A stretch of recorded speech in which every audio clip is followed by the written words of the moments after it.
Le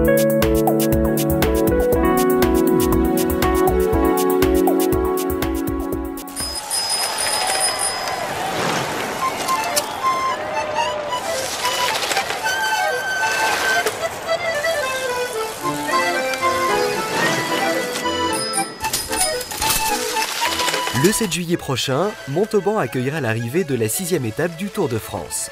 Le 30 mars, exactement 100 jours avant l'événement, un compte à rebours a été déclenché devant l'Office de tourisme. Il reste désormais à peine plus de 3 mois pour savoir qui succédera à Jackie Durand, qui avait franchi la ligne d'arrivée de l'étape de Montauban en vainqueur en 1998. 3, 2, 1, 0. Voilà. Ça y est, c'est parti. Grâce à ce compteur géant qui est derrière moi, qui enfin va faire le compte à rebours des 100 jours qui nous séparent du Tour de France.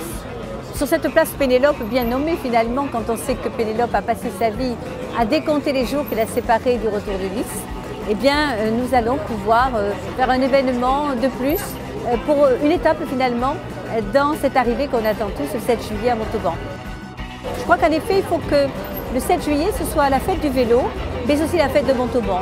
C'est pour nous une occasion inespérée de faire voir notre ville dans le monde entier. Vous savez que c'est l'organisation sportive qui est la seconde la plus vue dans le monde.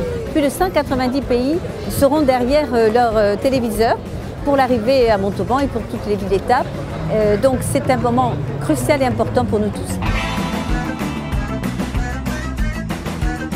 Le passage du Tour de France est une opportunité unique pour la ville, grâce aux retombées économiques et touristiques qu'il génère.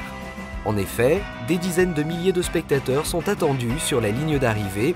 Ce sont autant de personnes qui seront incitées à prolonger leur séjour pour découvrir notre cité d'Ingres, son patrimoine architectural, ses musées, son festival Montauban en Seine, sa gastronomie.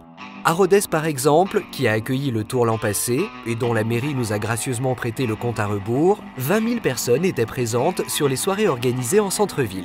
Et il faudra aussi nourrir et loger la caravane du Tour et ses 4 500 suiveurs, coureurs, organisateurs, journalistes. Un concours de vitrines sur le thème de la Grande Boucle sera organisé dans les commerces du cœur historique et de Ville-Bourbon, disposant d'une vitrine sur la rue. Parmi les animations déjà prévues le 7 juillet, un bœuf à la broche sera organisé par la FDSEA sur les allées du Consul Dupuis à partir de 19 h. À 20 h, c'est Gérard Rolls qui montera sur les planches Place Nationale pour une représentation gratuite du Malade imaginaire.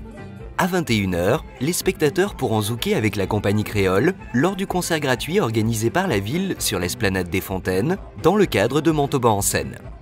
À noter, un mois avant l'arrivée du Tour de France, les 4 et 5 juin, la ville accompagnera les clubs de cyclisme de Montauban dans l'organisation de la fête du vélo. Rendez-vous donc le 7 juillet pour l'arrivée de la 6e étape du Tour de France 2016, afin de montrer à tous que Montauban est une véritable terre de sport.